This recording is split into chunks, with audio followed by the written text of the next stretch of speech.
Tēnā koutou katoa, no America ho no te tematanga, ko te taita toku manga, ko waitaki toku awa, ko otatahi toku kainga inai nei, e roia toku tunga mahi o Perryfield Lawyers, ko Stephen mo toku ingoa, no reira ngā mihi kia koutou katoa.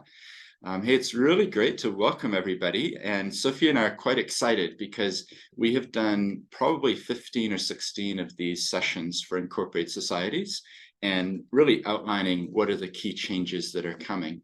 But in this one, we are going to be focusing in on the imminent re-registration process, which is starting at the time of recording this from next week, the 5th of October.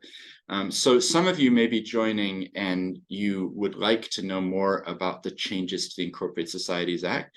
So just really briefly on that, and then we're going to get into the re-registration process.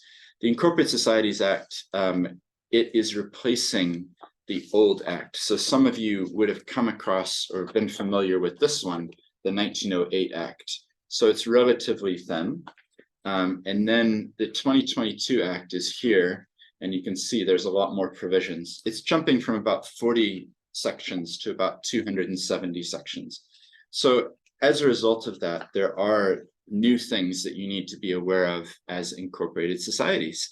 And we're aware that on this call, we probably have some of you are officers of incorporated societies. Some of you are advisors for incorporated societies. And some of you maybe are joining from peak body groups or even government. We're doing a lot of discussions with different people. So welcome to this. All 24,000 incorporated societies need to re-register. So every single one is going to need to update their rules. That's the key takeaway from this. But when it comes to this, we view it as a chance to actually look in the mirror and ask if your rules are fit for purpose. So are they actually doing the thing that you want them to do? The reason for mentioning that is that some incorporated societies were set up 50 years ago or 70 years ago, or even longer. 1908, it's a long time ago. And so it's a good moment to look at the rules that you have and ask, is this a fit for purpose set of rules? Because when you re-register, you're going to have to adopt new ones. So you might as well upgrade and update them now as well. Just to really briefly introduce ourselves, my name's Stephen Moe. I'm a partner at Perryfield Lawyers. We've got about 80 people in our law firm, and we have a real specialty in helping incorporate societies and charities. And I'm really lucky to be joined by Sophie Tremewan, who has been behind the scenes helping with all of our guides and our work with dozens and dozens of incorporated societies. So we've had, what are we up to, 115 or so frequently asked questions. Yeah. We've been hearing from the sector what it is that you're worried about or thinking about. And you probably got here through our hub, information hub.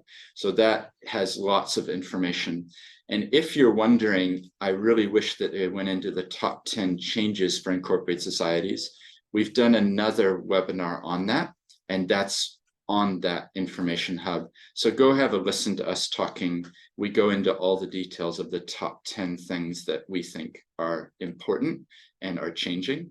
And the other thing to mention is that we have this guide called the good name, the Guide to the Incorporated Societies Act 2022.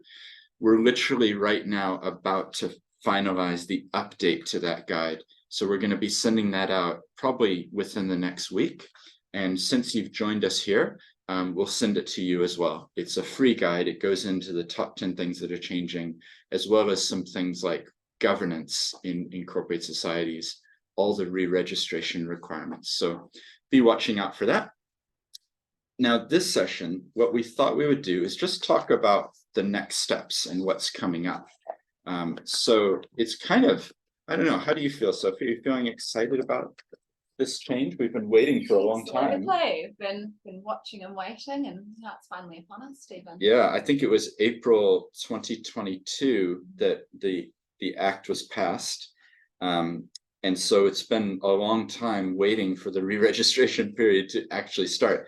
The reason is that they were consulting, they were writing regulations, they were getting ready, and those are now all finalized. So 5th of October is the date that re-registration will start. 2.5-year period, you have to re-register. So one of our messages is don't hit the panic button and think that you need to adopt new rules tomorrow. There is a 2.5-year window.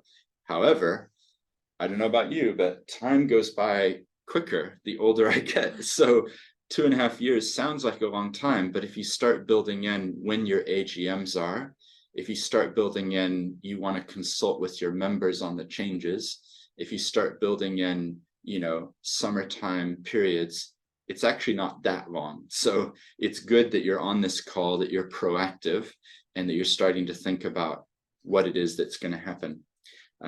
So what I think we'll do is just talk about the next steps, the next stages, and what we're putting in the guide. Have we put this up as an article yet? We have actually. Yeah, okay. So this is an article on the regulations. And what we're going to do is run through some of the key points that we think you should know. I should say as well, it's great to have so many of you on this call, and we recognize that you will have questions that we might not be covering. So please, we want your hard questions put in the chat. Sophie is modeling how to use the chat, and I know you can use it because you gave us the weather forecast before we started recording. So if you have a question that you'd like us to answer, we would love to answer your question.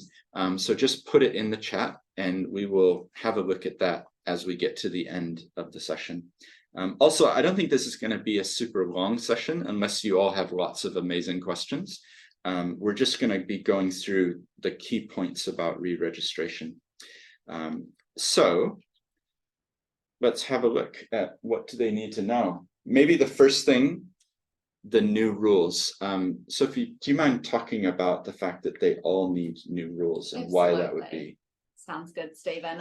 So under the new Act, Section 26 sets out in a lot of detail what societies need to include in their rules. And there are more requirements than there were previously under the 1908 Act. The reason being, the new Act is really focused on helping societies with good governance. So it does set out in a lot of detail what needs to be included in there. So that's one reason that many societies, or most societies, I would say, will need new rules under the new Act, is because actually, when you re-register under the new Act, your constitution needs to comply with the new Act in order to re-register. One of the examples of something that many societies won't have is that under the new Act, you need to include the procedure for electing or appointing a contact person in your constitution. So that's something new, that's something different, and a lot of societies won't have that included in their constitution. So now's a really great time to have a look at your constitution and see where the gaps are and see what you need to do to comply with the new Act in order to re-register.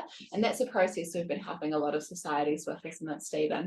Yeah. So I'll put a link to on our information hub. We've got about 6 articles that talk about the different things that need to be included in your constitution, but we're also here and happy to support as well if that's a process your society is going through. Yeah, and I encourage you all to dust off your rules, and sometimes it's literally dusting them off because they've been in a cupboard for a decade or two. But I think it's an important process to look at your rules. And what I'd encourage you to do is look at it with that lens of, do we actually do this? So an example would be, you know, clause 7.1 says that we need to give 30 days notice before we hold a board meeting or something like that. And you look at it and you go, we have never given 30 days notice.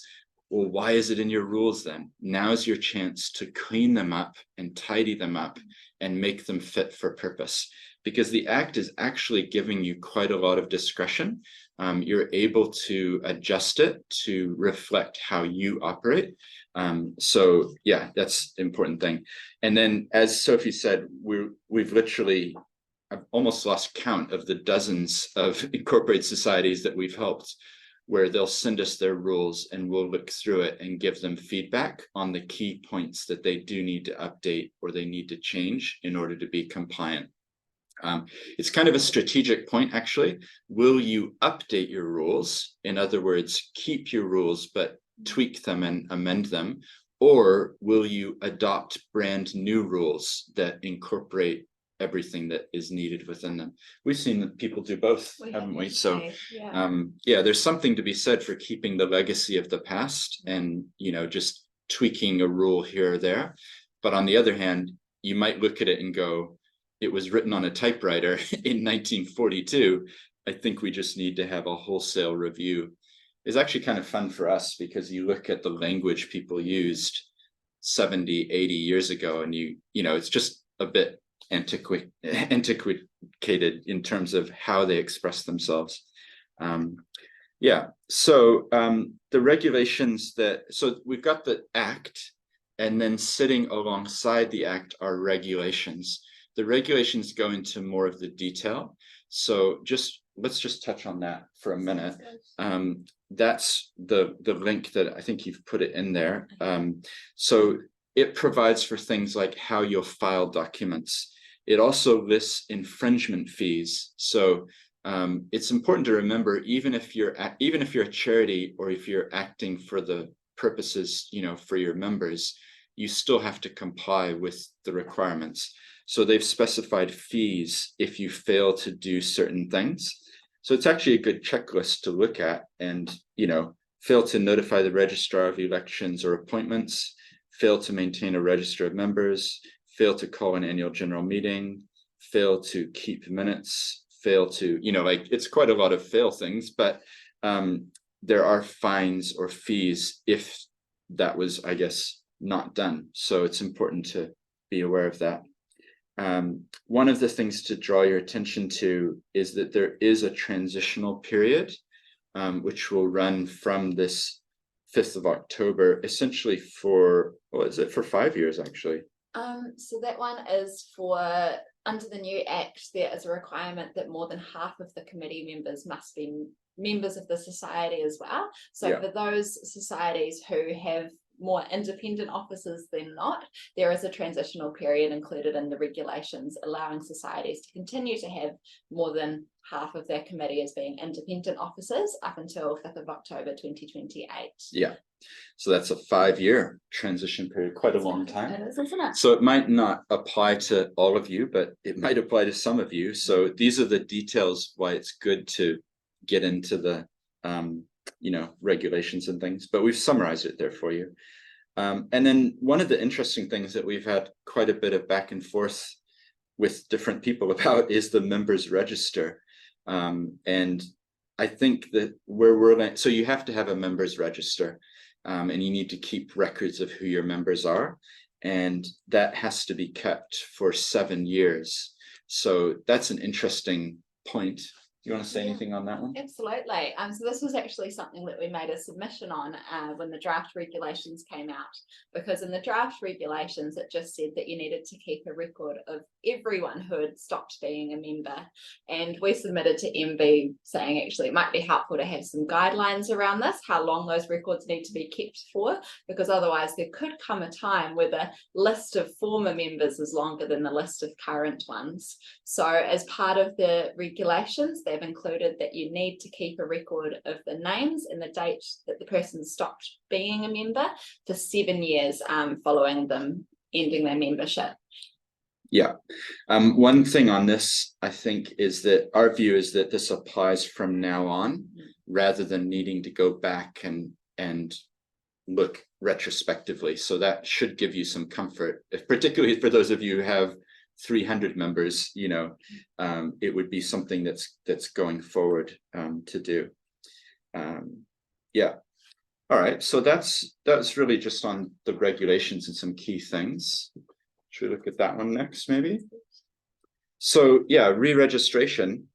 Yeah, what are we going to be doing on the 5th of October? I actually know what I'm going to be doing on 5th of October because I'm running a conference, which is all online. And I might put that in the chat. So I've got 325 people joining me online to listen to about 80 panelists across 27 sessions. It's called the Seeds Impact Conference. So that's what I'm going to be doing on 5th of October. But if you wanted to, you could be re-registering your incorporated society. So re-registration, there's going to be some key pieces of information that you're going to need to have ready. There's going to be things, so what's your New Zealand business number and your registration number? The physical address of your proposed registered office might be something that you're changing. What's your balance date for finances? Who your contact person is going to be, and then the names of the officers. And for each officer, you have to provide their physical address, their written consent, and a certificate that they are not disqualified from holding office. Companies' Office have put up a template for that. You have to have 10 members. That's an interesting one. It used to be 15 was the requirement. It's been lowered to 10. But for some of you, possibly on this call, I know for some societies that were set up, say, 30 or 50 or 70 years ago, and they had 80 members at that time. We've met some people who say, well, actually, we've shrunk. We now have 5 people left. So, it'll be interesting how they're going to comply with that.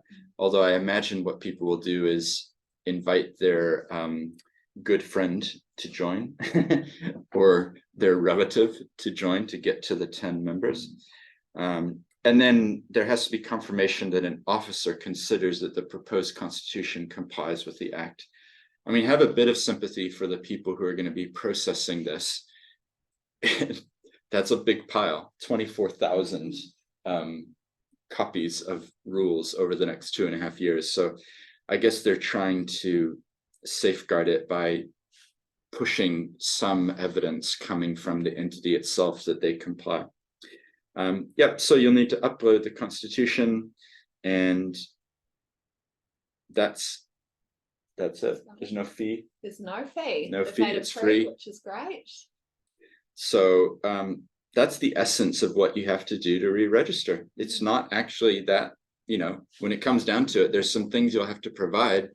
And the key thing is that you're going to have to provide an updated constitution, which from my perspective will take time to prepare, because I want it to be up to date, complying with the act. I want it to be relevant for your society. And ideally, you're consulting with your members that they are on the journey with you to approve it so that they're happy with what the rules say.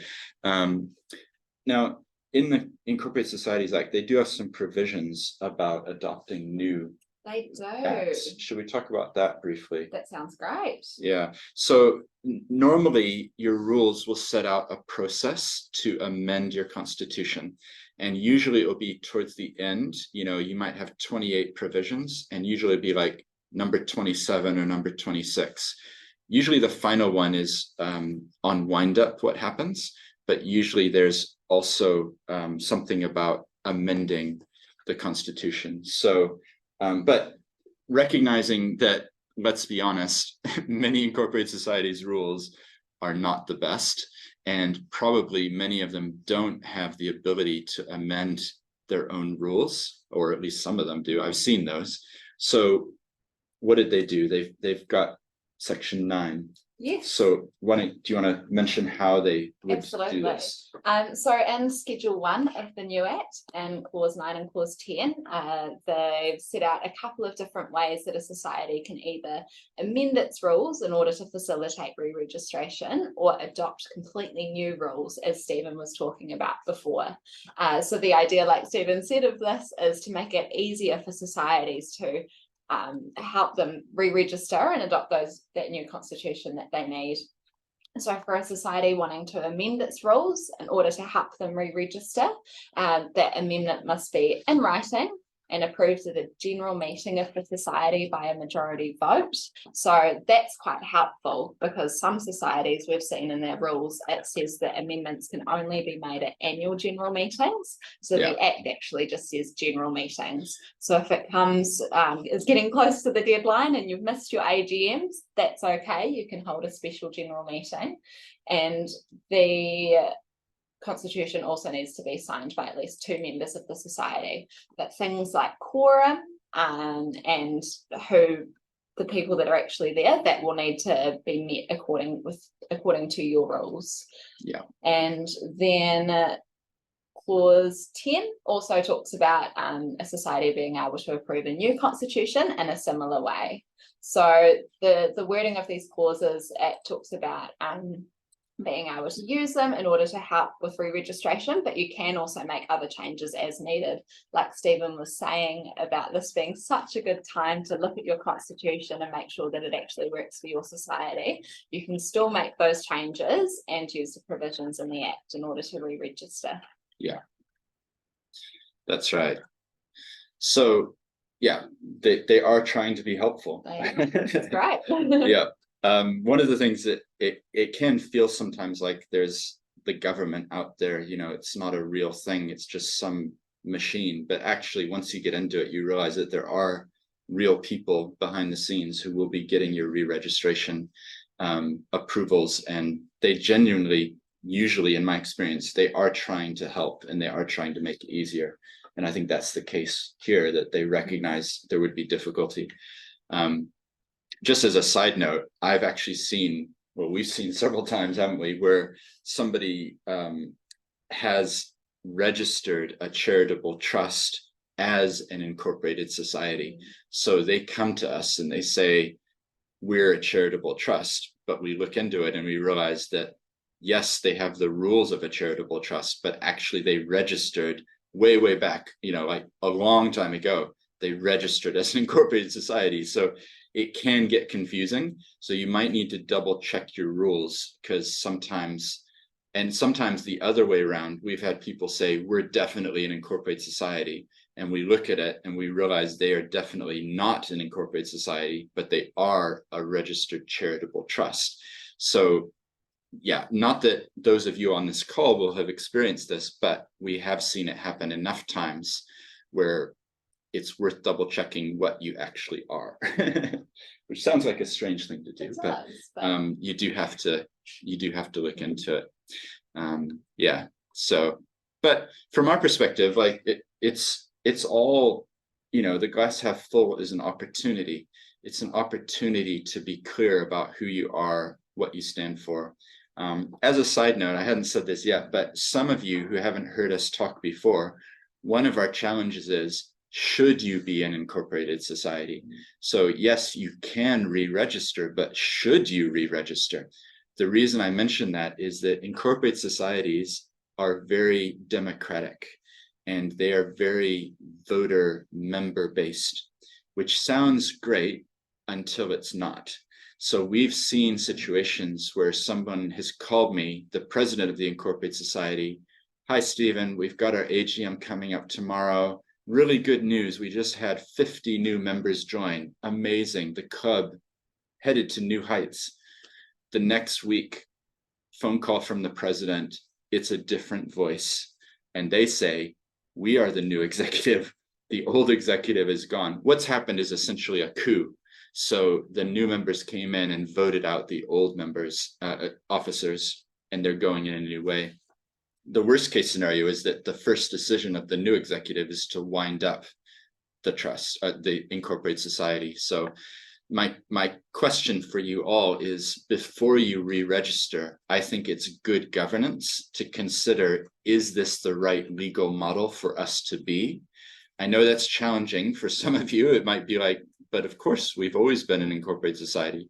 But should you be? Like, if you are sitting on assets, if you have $1 million in the bank or $10 million in the bank, is it the most stable structure for you going forwards? So another option would be to transition to a charitable trust, which is quite a stable form of legal entity, doesn't have the same requirements around votes for officers and members. So it's just, I'm only planting the seed, and feel free to say, well, that doesn't apply to us.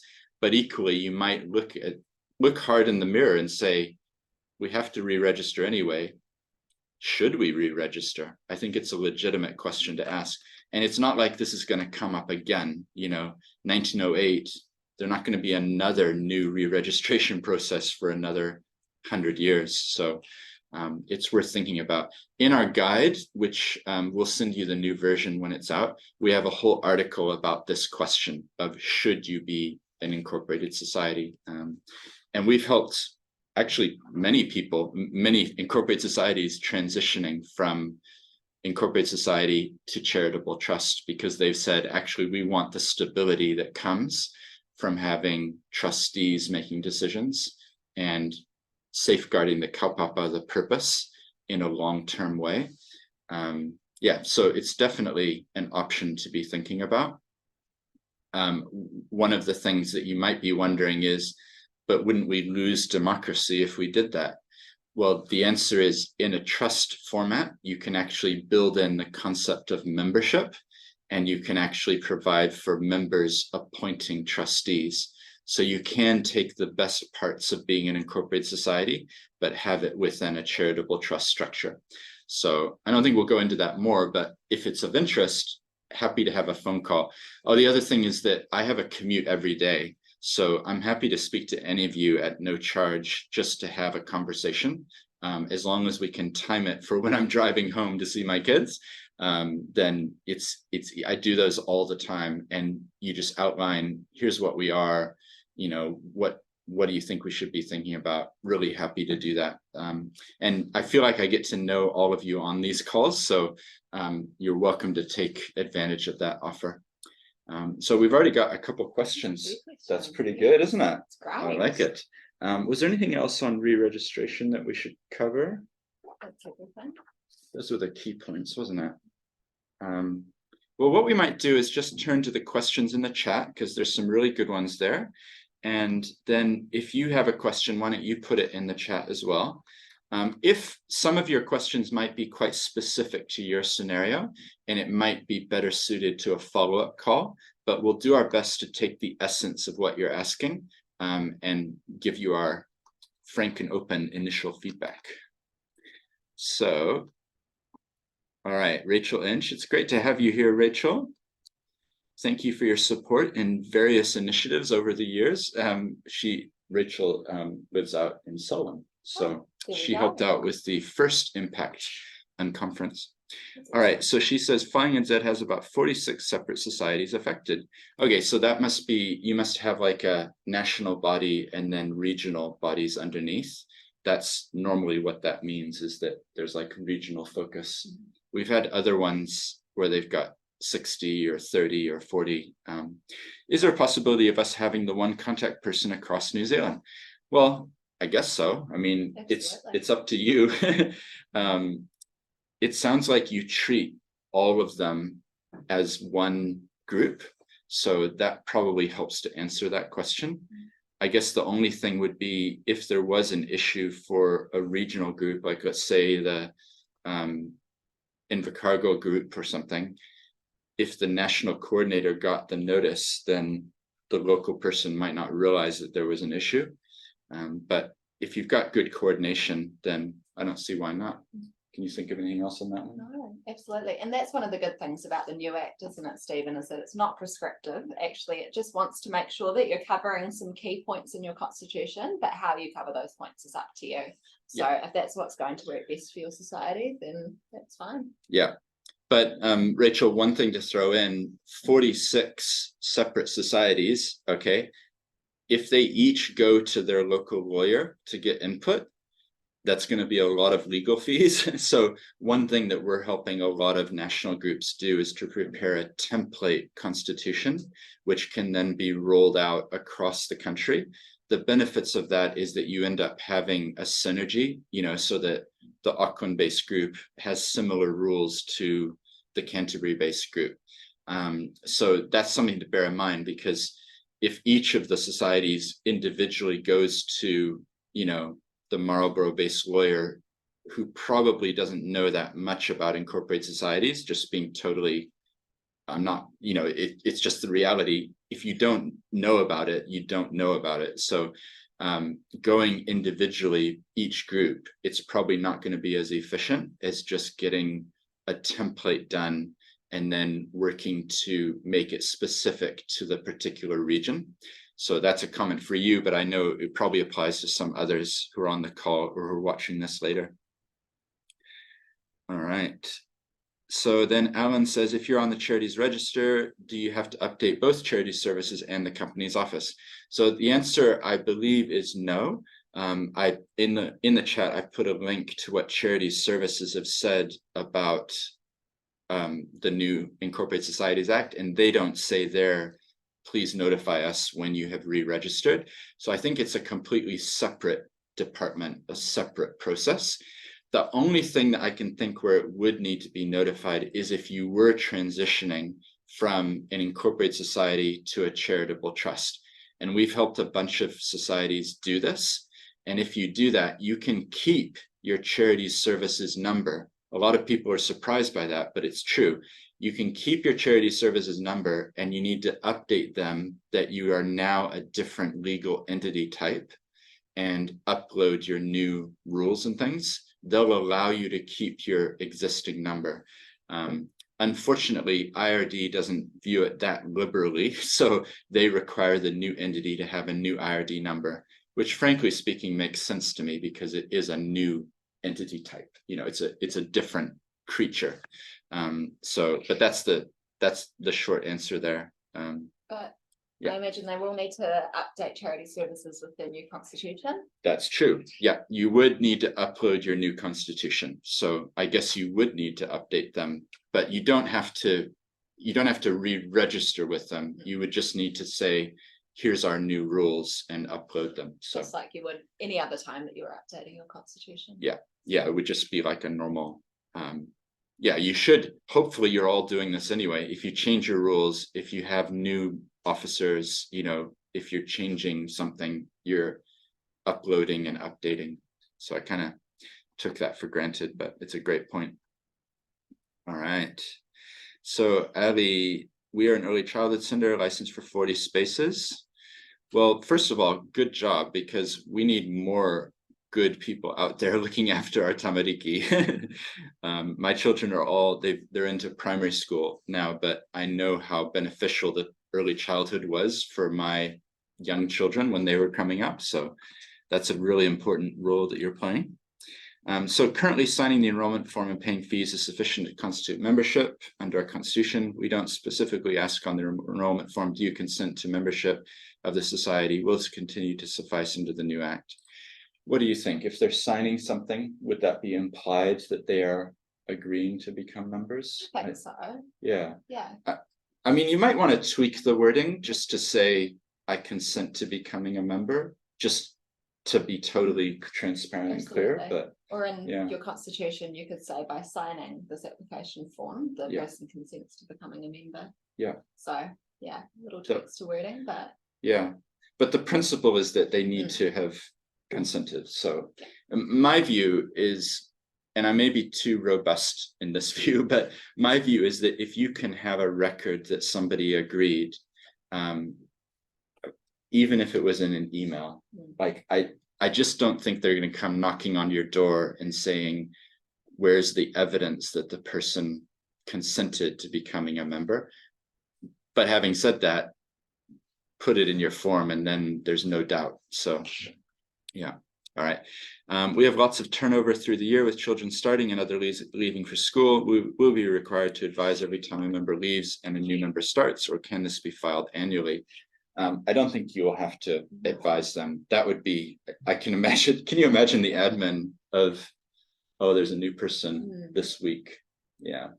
Any thoughts on that? I think from memory, it's part of the annual returns that you'll be filing as part of, updating company's office. Yeah. But it'll be the numbers, won't it? Yeah, it'll be the numbers rather than this person left and this person came. Yeah, it won't be like, you know, Steve and Moe joined and Sophie Tremewan left, and it's going to be like the total numbers. Absolutely. Yeah. And actually, just on that point, it's always good to mention privacy. So make sure that you're keeping things private. If you're taking data or information from people, you should have a privacy policy. The Privacy Commissioner has a free one on their website, so you can get that. We help organizations all the time to develop bespoke ones that are specific to them, but treat information carefully, you know, store it securely. hopefully that's an obvious thing, but it's an easy headline if your data gets out in a way that is not expected. Should we mention the register of members and who can access it? Absolutely. Do you want to go ahead? Oh, sure thing. So the register, we've had some really interesting questions around whether or not members can access the register of members.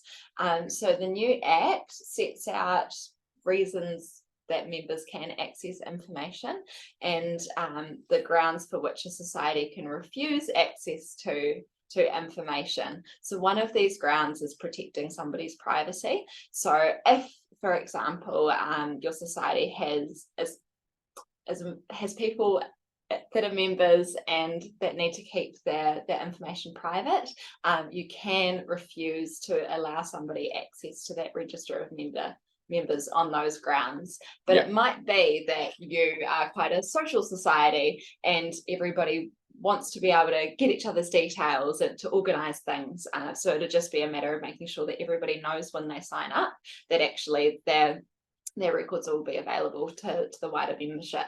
But there is a ground in the Act for refusing to allow access to the register of members based on protecting privacy. Yeah. So it's just good to remember, and particularly for some of you who being a member might be something that your members don't want widely known, like if it's a political nature or particularly sensitive topic. It's not going to apply to all of you, but it's worth investigating if it does. All right, there's some really great questions here. Thank you so much, everybody. We love the hard questions, so there's some good ones here. The next one, Alan's just said here, is there such a thing as an incorporated charitable trust? And yes, there is. And actually, if you have an unincorporated charitable trust, one of the first things that we would do if we reviewed that would be to say, why haven't you incorporated? An unincorporated charitable trust means that the trustees themselves are potentially liable for what happens in the trust. So we would strongly encourage you, it doesn't cost anything. You incorporate it with company's office, and that then creates a different entity, which is the board of the charitable trust. So it's really good. Now, Chris in Taranaki has DM'd me. So Chris, I'm really happy to chat with you on another separate call.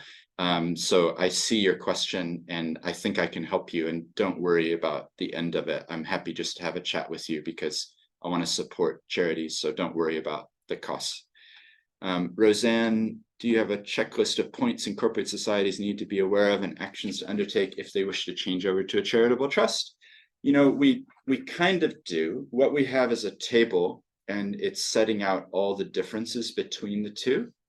And then I'm not sure, have we actually done an article on it? We haven't, no. Maybe we should do one. There. Yeah. I mean, we've helped many do this. One of the key things that I'll feel bad if I don't say it, so I'm glad for this question, is if you have potential bequests to your incorporated society, how would you feel if somebody had left $1 million to your incorporated society and you wind it up and you transfer everything to a charitable trust and you don't have the entity that was to receive the $1 million? So that's a bit of a point to remember. There's more implications than simply transitioning. You have to think it through carefully. The other thing is that if you did move across, all of your employees would need to move across. All of your insurance contracts would need to move across, all of your bank accounts. So it's not, I probably made it sound really simple, like just snap your fingers and now you're a charitable trust. But actually there is a lot of key things that you need to make sure of and do some homework on. So, but yeah, I think that's a great idea. Why don't we do a little checklist of key things to think about? And then, so check back in a couple of days, and on our information hub, we will put a list of some of the key things to think about. And then, Roseanne, thank you. Do you have a generic constitution template which includes all the new mandatory clauses? We do actually, but this is part of it's taken us, I would hate to estimate how many hours. I would say dozens and dozens of hours. So it's not something that we're just putting out just for a download. This is something that we're providing to our clients, and we're working through with them all of the key changes and the provisions. Partly because in the past, when we've put stuff out, people tend to take it, copy paste their name, and they don't actually think through the provisions. So it's important that you don't just take a template and assume that it covers everything. There's actually going to be some things to think through. So our template, we do have one, and I'm really proud of it. And we're looking at how we can make it available. But right now, the way to get it is to approach us and say, we'd like your help. We see that you'd be efficient in helping us and would save us time. So can we outsource to you preparing a constitution? And just to take away the fear of the money side, we are honestly trying to do this in a way that helps the sector. So don't have in mind that this is going to be thousands and thousands of dollars. Usually to review your trust, to review your rules and to offer you comment on the rules, it's more in the region of like 1,400 to 1,900 or something like that, that's hours and hours of our time reviewing, making sure that it's compliant. And then we can help you draft the new rules if you require that. So yeah, that's kind of how it works. All right. And says, can compliance only be met through a written constitution, or can governance policies suffice? I think the answer is you have to have a written constitution. Absolutely. But I love policies. So you should definitely have policies as well. So an example, conflict of interest policy, use of information policy, disputes resolution policy, child protection policy, privacy policy. There's actually a whole bunch of policies that would be helpful for you to have. And I can't believe I hadn't mentioned this yet, but we just put this out called the Charities Health Check. So this is a free download. There's 6 parts to it that go into governance, people, assets, policies, and then a specific one for faith groups, asking all the questions that we think you need to be asking for charities. So that's actually on the community governance website. If you go to community governance resources hub, they just put it up there the other day. So yeah, I'd encourage you to have a look at that. And the reason I mention that is that we have a whole health check about policies. So we go into literally dozens of potential policies. You won't need all of them, but you might need some of them. So it would be good to that would be good to consider. Cool. All right. And then moving along here, do you know if MB will provide how about an officer's online form with digital signatures? Interestingly, the current portal allows for officer maintenance, including date they're no longer in the role. How about an officer's online form with digital signatures? I'm not sure. If you the digital signatures point, I mean, I totally endorse what you're saying, Chris, because I think digital signatures are very commonly used and accepted. But I don't know the answer from the re-registration if they would accept like a well, I guess if it was in the form, I guess so. And then they uploaded it. Yeah. From our experience with Companies Office and digital signatures generally, they want to see that it's not just somebody who's signed on a PDF form with a pencil. They want to see that the person's been authenticated and that there's a timestamp involved as well. So if they did allow it, it would need to be a proper electronic signature. Yeah. I was thinking that one through because currently you have to log into the Companies Office portal, so you are already authenticated as an authorised person to do things like uploads of financial statements and etc. And interestingly, there is a section in there about officers, so that when there's a change of officer, then you can put in the expiry date, etc., etc. But the thing that really worries me about PDF or essentially paper-based forms nowadays is the amount of manual processing and the risk of error in transcription. And if you do an electronic signature, then you're absolutely guaranteed to be who you are, because you've got to provide another form of verification that you are who you say you are. And then I know that it's a good point. Thank you, Chris. Yeah. that's great. Yeah. And Wondering whether it's worth, sorry. Is it worth going back to MB and actually asking that question? Because it worries me that they haven't really thought about the amount of workload implications of that. You know, you're talking about hundreds of thousands of incorporated societies. And then if you consider processing each officer and entering that in, imagine the workload on that.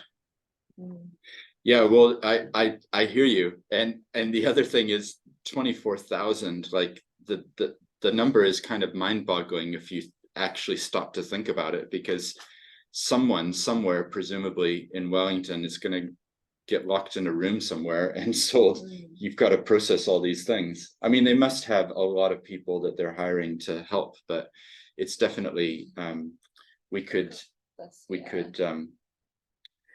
been talking with MB quite a lot. So if any of you do have questions or ideas, let me know. I'm also on the Charity Services Sector Group, which provides feedback to charity services. So if you ever have questions or things you think could be made better, it's easy for me to funnel the things in. So this is the form itself, is it? Yeah, that's the form provided by MB. And what does it say there? Note for society, you won't be asked to... Yeah. Okay, yeah, it does have a note there. It says you won't be asked to upload a copy of this consent and certificate to the Incorporated Societies Register, but you must keep a copy in your records. So that's interesting. Yeah. So you have to have done it, but you don't necessarily have to upload it. Great. These are really good questions. Thanks, everybody. And after the call, we welcome them as well. Just, you've got either my email or Sophie's email, so you can just hit reply and send us your hard questions. We love it. All right, what's the difference between electronic signature and digital signature? I thought electronic was copy and pasting onto a PDF, whereas digital signature is authenticated, embedded, timestamped, for example. It's a good question. I actually wrote an article on, I'll just see if I can find it while we're looking at this. Chris, you've got your hand raised. Do you want to speak while I find this article? Yeah, sure. So just following on from that statement that was on that form. So it seems odd to me that the moment they ask for the officers and their commence and finish dates, and that makes perfect sense, to keep those records in-house, thinking that one through, if there's an issue with the incorporated society, it means that the company's or the incorporated society's office or register then doesn't actually have a list of who the officers are.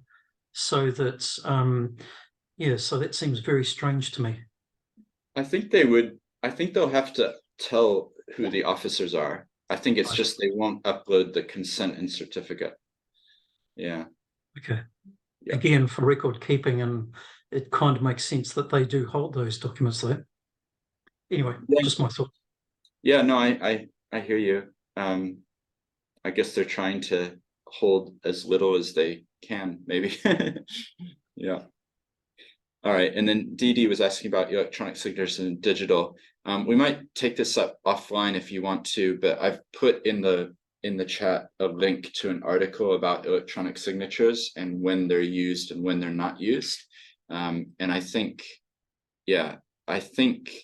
it does get confusing, but I think electronic is kind of another name for a digital signature. So yeah, but I see what you say in your comment, like time-stamped, that's another level above just copy pasting a signature of a PDF into a PDF. Yeah, anyway, in the article, we go into the detail around when are electronic signatures valid. All right.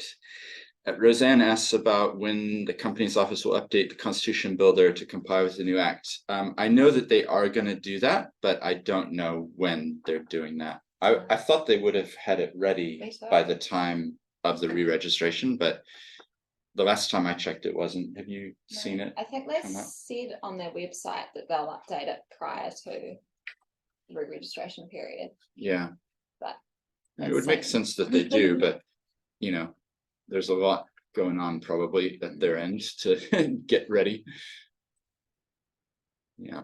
The thing about templates and constitutions and things is that you always need to, even if you do use one that they provide, always think about it from your perspective. Like, is this relevant to our entity? Because I think there is quite a lot of flexibility that you can introduce. All right. Well, those were the questions that we were asked. So thanks everybody for joining. Sophie, is there anything else that you think we need to cover? No, that was good. Yeah. So one thing, we're going to be uploading this to our information hub, which we think it has the most information in New Zealand on all the changes and the requirements. So make sure to keep checking back. Every week we pretty much upload a new bit of content based on our discussions with MB or charity services or a client who has a question, or, you know, like we get a lot of input. So we'll definitely be putting up that checklist of things to think about if you're transitioning from an incorporated society to a charitable trust, because I think that's a great idea. And then maybe the final thing from me is that we do a lot of resourcing of this sector. So the Charities Health Check is one thing. We've also done a guide for charities, a legal handbook. We produce lots of videos, lots of content. So I have an email list which has about 900 people on it. If you'd like to join that email list, then just hit reply on the message that sent you this Zoom link, and I'm really happy to add you. About every 2 weeks or so, I'll send an update with the key changes or things that I'm seeing in the sector. And the people who get it tell me that they really appreciate it and they view it as part of their CPD to stay up to speed with what's going on. So it's called the impact email list because I cover things affecting impact companies as well as charities. So it's not just charities or churches or something like that. But you're welcome to join that. And the other thing is that I've been doing a podcast called Seeds now for about 7 years. So in the chat, I'm putting a link to that. That now has 366 interviews with inspiring New Zealanders. The latest is with Tatipine O'Regan. So I didn't ask him about the Ngāi Tahu Treaty settlements. I asked him who shaped him to become who he is. So we start with his grandparents. We talk about his parents. We talk about his influences. So it's not a normal podcast, but if you get the sense of what we're about here, you'll see that we're trying to get to deeper levels with people and really understand life journeys. So check it out. It's on Spotify, Apple Podcasts, and all that. And if any of you are into governance, I do another podcast for the Institute of Directors called Board Matters. So season 2 of that is about to come out. That's really focusing on good practice governance. So you might enjoy that as well. And yeah, this next week on Thursday, there will be 325 people gathering online, $20, but between us, if you hit the scholarship button, that means you get in for free. And there's about 80 panelists covering 27 sessions. So have a look in the chat. Sophie put that link to that. And yeah, it'd be great to see some of you there. So keep up the great work. I'm really happy to do these calls because I know that each of you in turn represents dozens or hundreds of people who are doing great work in the community. And I know I can speak for Sophie too, that we love to know that maybe we've helped a little bit on your journey, and therefore, you know, flow on that you're helping many people out there. So keep up the good work. Even if you can't see the results right away, it doesn't mean that good things aren't happening. Thanks everybody, and hope you have a good rest of your day. Bye. Thanks everyone. Bye. See that.